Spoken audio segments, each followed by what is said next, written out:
Hey, what's going on? I just got some webcam software that's probably full of viruses because YouTube's webcam thing or my internet, something wasn't going right. So I was trying to record some sound for you guys and no luck. Anyways, here it is, the beast, Peavey T40. Dual humbuckers, splittable to coil, single coil. And of course, they're coils. Beautiful guitars. Incredible hardware. I don't know how much detail you can see on that. My cord's limiting me from turning, but there you go. I mean, things like the bridge there. Ooh, that's making some nice noise. Just over the top, way over the top, which is why the guitar's so heavy. But it's really a phenomenal guitar. Plays really well, especially for its age. This is an 84, and judging by the frets, it's been played a lot. So,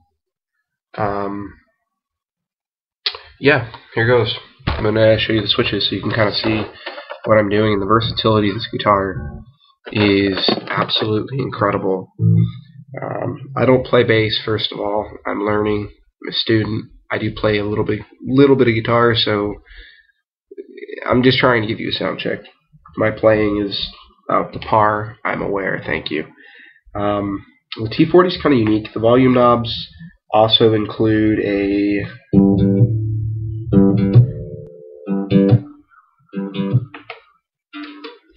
really cool feature that a lot of modern guitars come through. But the pots have basically are compensated so that as you turn down the volume, you don't lose your top end, which is pretty cool. I was trying to show you that by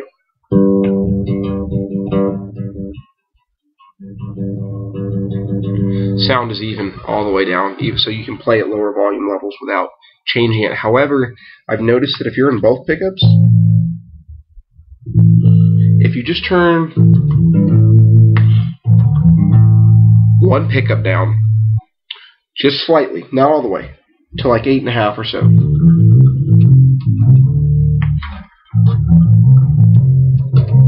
you can actually create a little bit of a cutoff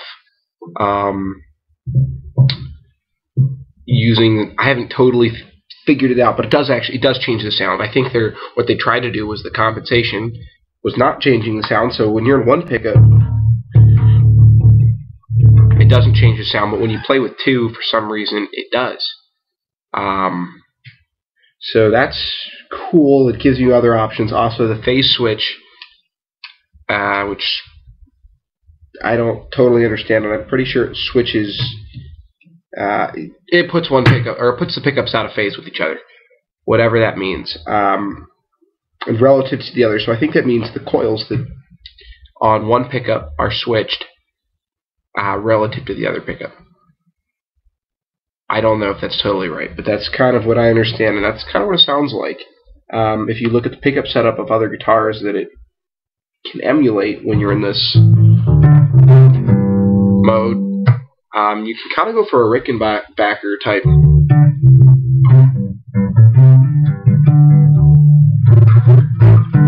sound out of phase, and it actually sounds really good. That's kind of how I like to play it. I keep my neck pickup in humbucking mode with max tone. My bridge pickup, humbucking mode, tone on 7, which is the max tone for humbucking mode. And then I keep my neck pickup here in volume down to a tiny bit, but on single coil mode, max tone.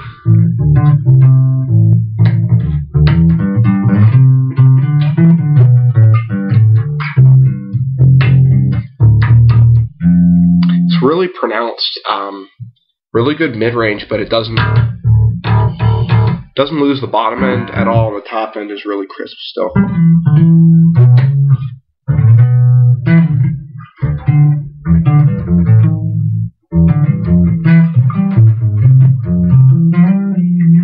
So there's kind of your top end, and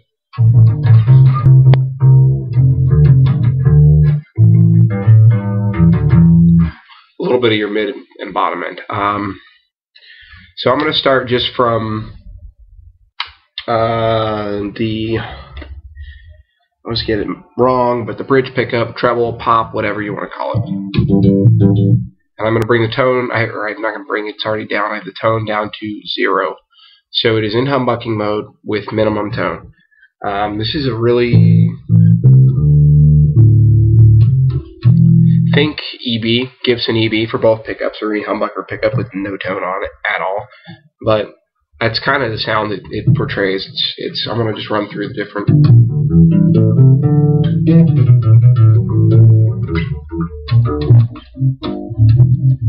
And if you're wondering, guitars and drop B, so my scales are all screwed up and wrong, but some of the riffs I'm messing with that I do kind of know are in drop D. So.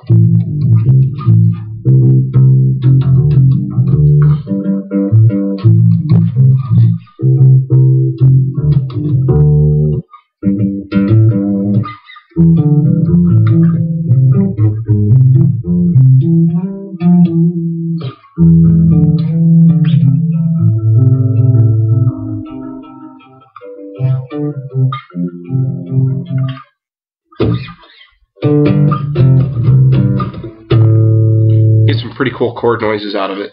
Just coming across the strings a little bit.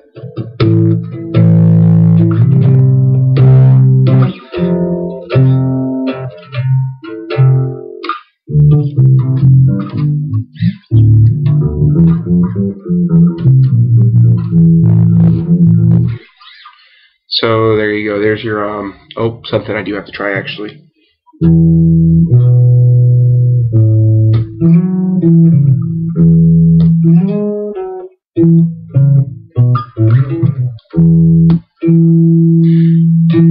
So yeah, there you go. There's your no tone on your bridge. We're going to now max the tone for humbucking mode, still leaving it on bridge only.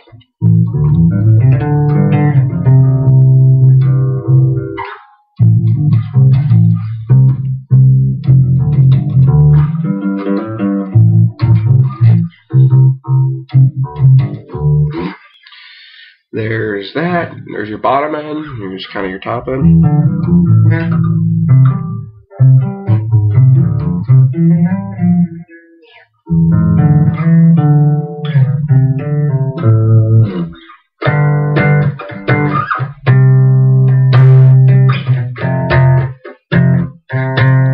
People might actually think that's a guitar if you did that long enough. And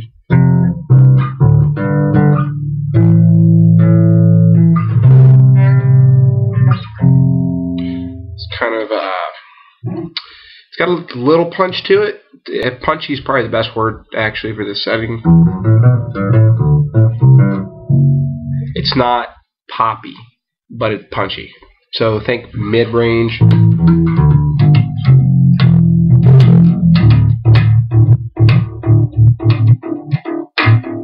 Would work pretty good for metal actually, I feel like. Here's my failed attempt at Avenged Sevenfold. Anyways, alright, moving on. Both pickups, volume, I'm just going to leave max. I'm not going to play with the potentiometers too much. I don't totally understand how the cutoffs work when I'm playing with the volume knobs. Oh, actually, I missed something. I'm going back to my bridge pickup. Tone, all the way to 10 now, instead of 7 where it was at. Going from 7 to 8 switches from humbucking mode to single coil. I'm going to try and see if I can show you. I don't know if you can hear it. There's single coil, humbucking. Webcam probably can't hear it. Definitely hear it on the low notes. You can definitely hear it in person. You now have kind of a P bass, aggressive.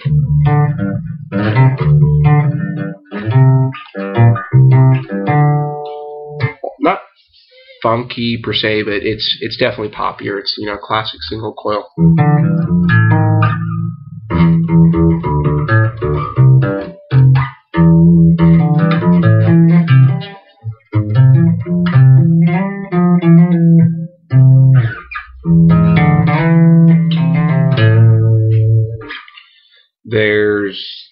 top end.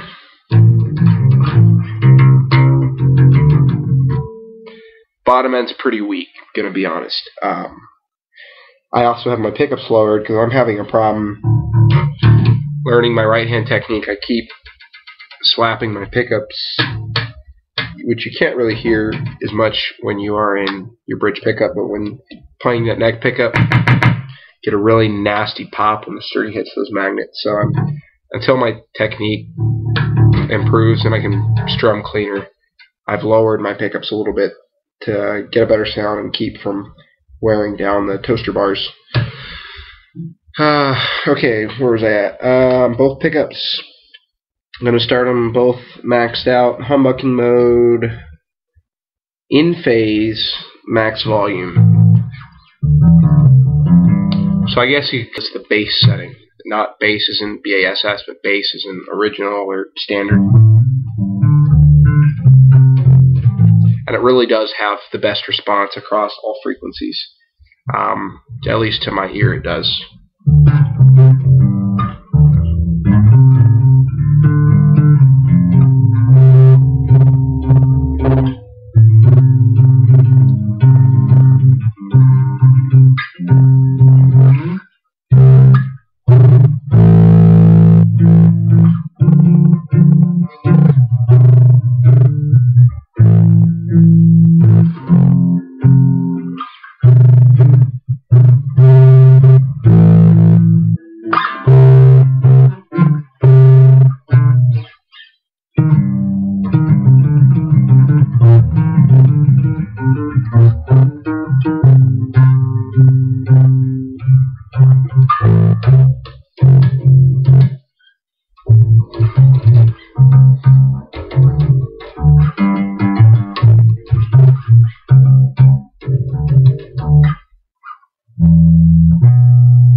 There's your humbucking mode, max tone. Now we're going to go to both of them.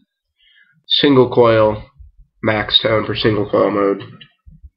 I kind of miss minimum tone, but nobody really wants to hear that. Unless you really just want to be loud and obnoxious. Great way to go. It just hums. That's it. That's all there is to it. Hum. Anyways, okay, max tone on both of them, which now puts them both into single coils. It's what you would expect, again, out of a Fender or something of that effect.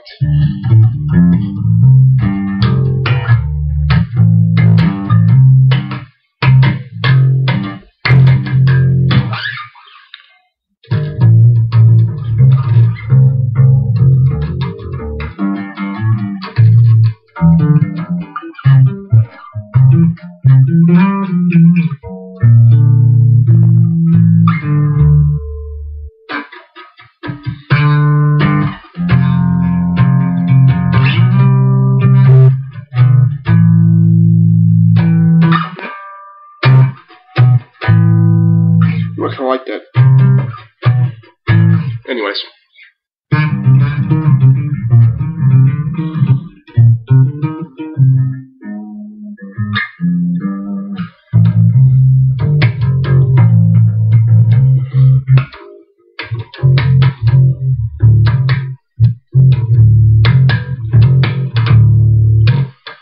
So there you go, single coil, both pickups. Now we're going to go to my favorite, the neck pick. Oh, I missed the really cool phase switch. I kind of talked about that a minute ago. Show it to you anyways. Out of phase, humbucking mode. Sounds weird, to be honest. Especially if you're picking. Now, if you put one of the coils into, or one of the pickups into single coil mode, you actually get a pretty different sound that actually sounds really cool out of it.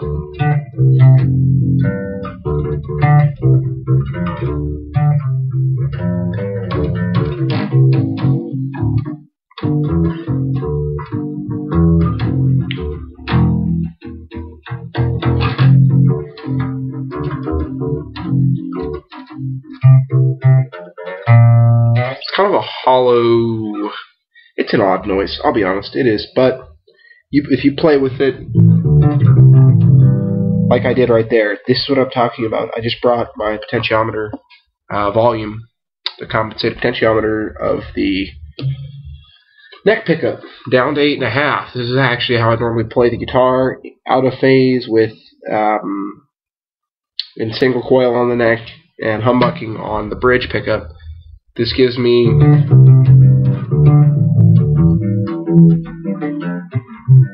a really strange, not in a bad way, but a unique tone that I really like.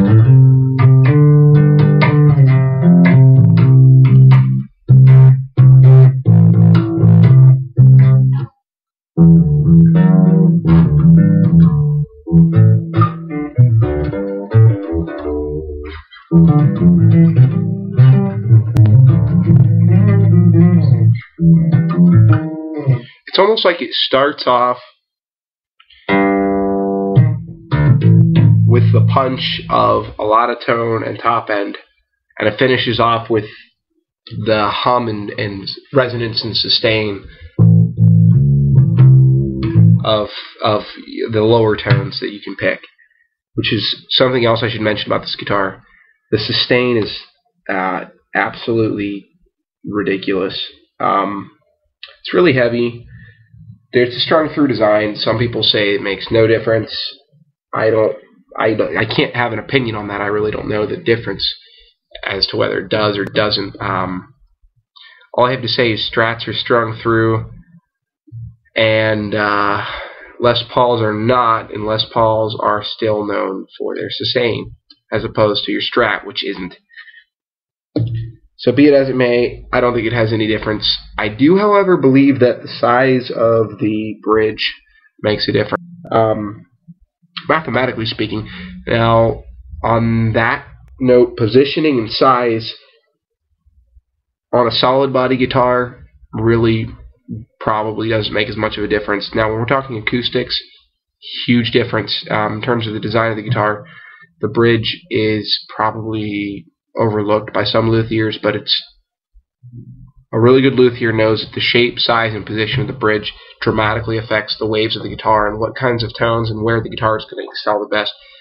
This is a solid body guitar. I'm pretty sure this one's ash. I believe the Sunburst guitars were made out of ash. It might be maple. It's a hardwood though, and it's heavy. It's 12 pounds. But yeah, it's a big bridge, and the sustain is, well,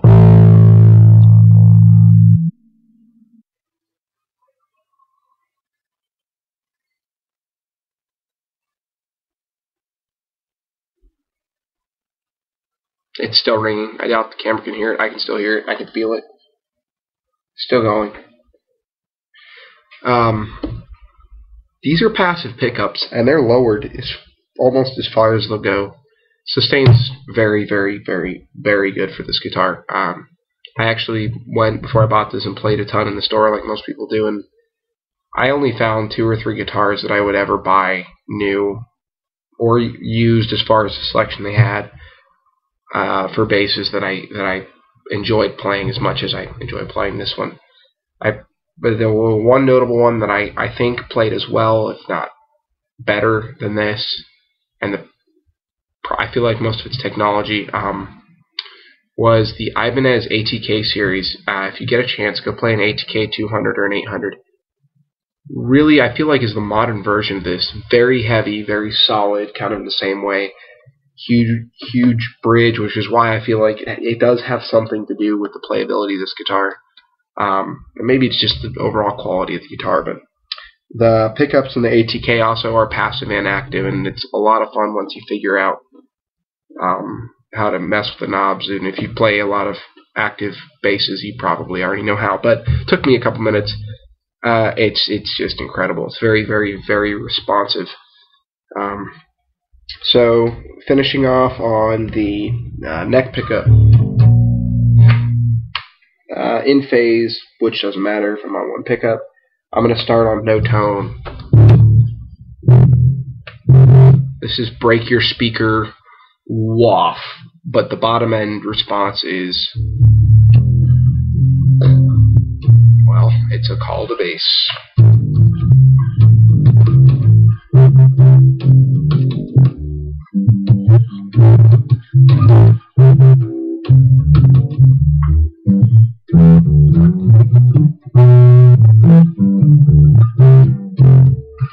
And for being muddy, it's actually kind of poppy, which is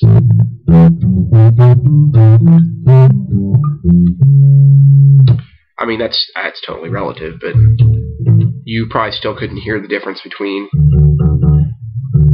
picking and playing with your fingers. It's loud and it's low, and you feel it more than you hear it, but there's always an application for it.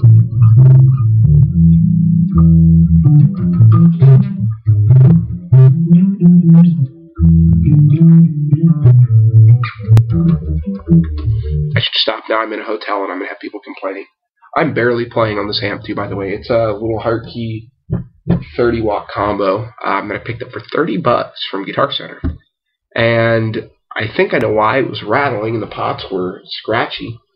That was easy. I just blew them out with an air compressor nozzle and spun them a couple times, and that pretty much went away. And then it was rattling, so I took it apart. Turned out it's been taken apart before. It looked like it had been remanufactured by Hartke at one point in time. Everything inside looked clean. One of the connections to the speaker, I'm not going to say it was coming off, because I don't think it was. I don't think that was the issue, but it was a little loose, so I rewrapped that connector and stuck it all back together. And then one of the mounting screws has, they've got the base that comes through the wood and then through the top, and it's a sealed box, so you can't reach under there. So the base through the bottom is the kind that's pronged and just kind of hammered into the wood. Well, I guess when they tightened it down, they just pushed too hard on the screw. It was cross-threading. So you have the wood here, to try and demonstrate. It's the wood here and the base in the bottom, and the screw that goes into the base from the top. Well, the base had popped loose, and the screw and the base never were screwed in together completely, so they're just sitting there kind of dangling around, and it was rattling, and it doesn't sound like it could be that, believe me, it was obnoxious. So I actually had to drill it out. It took me forever. Drilled it out and put it all back together, and it sounds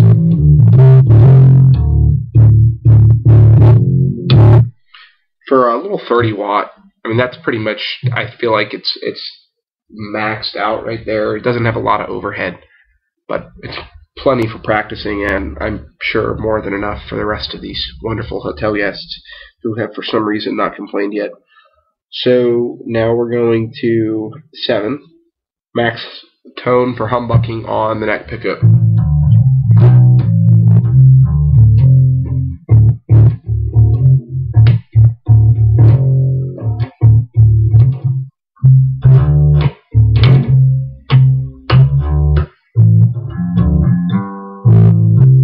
This is maybe your classic bass noise, your MIDI generated.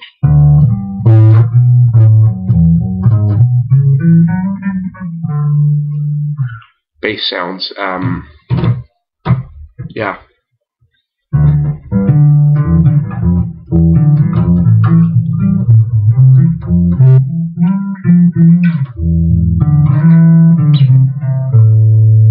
Bring the volume down a little bit.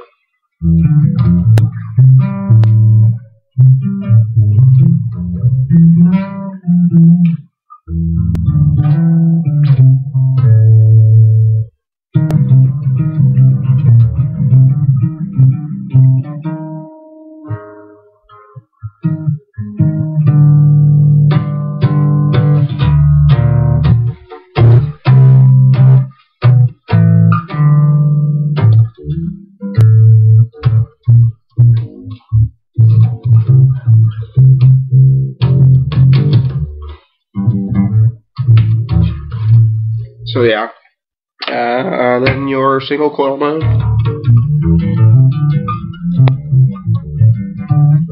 Oh,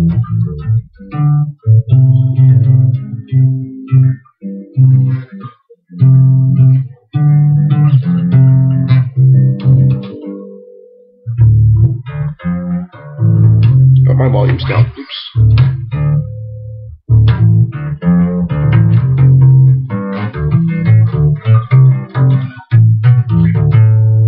So you can actually get a pretty good amount of I don't want to say string noise. It sounds bad, or percussive noise. It also sounds bad, but it's pretty much what I mean.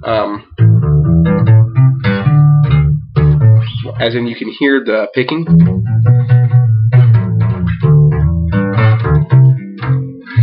You get that sharp single coil noise. So that pretty much covers it. I have really not a whole lot else to say about this guitar. I've bored you guys long enough, but I thought I'd just show you, give you a quick look at it. One more time.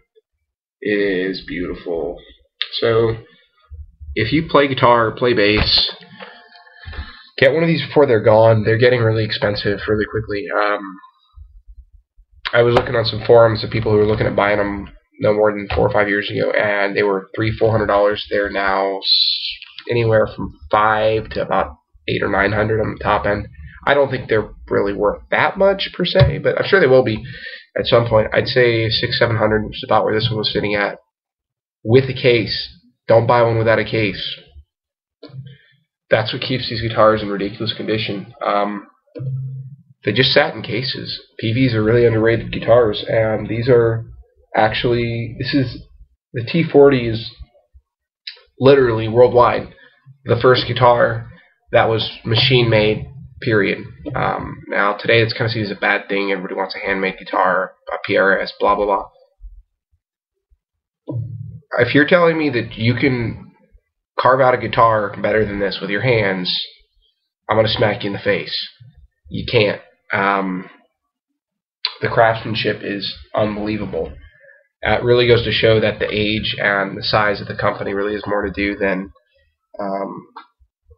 machine or man-made. There's plenty of phenomenal machine-made guitars, and the Peavey T series guitars are some of them. If you like electric and you don't want a bass, get a T60, T27, T25. The T60 has the equivalent of these pickups in it. They're the dual humbuckers splittable to single coils. The T25 and T60 have different pickup setups and combinations. Some are fixed single coil, but they're 3 pickups as opposed to the 2. So they're your Strat Telecaster type sound, and they're really good. They're really darn good. I have really nothing bad to say about these guitars.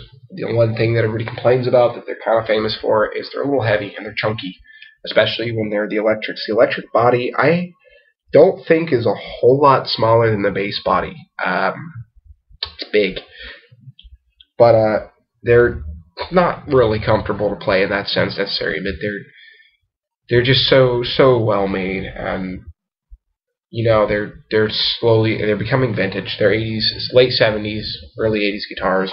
Maybe you qualify that vintage now. I guess some people don't seem to, but historically they have a lot of value because of the first CNC made guitar deal and the fact that it was Peavey's. This is Peavey's first guitar as well. The T40 being their first guitar is incredible. It's so well made.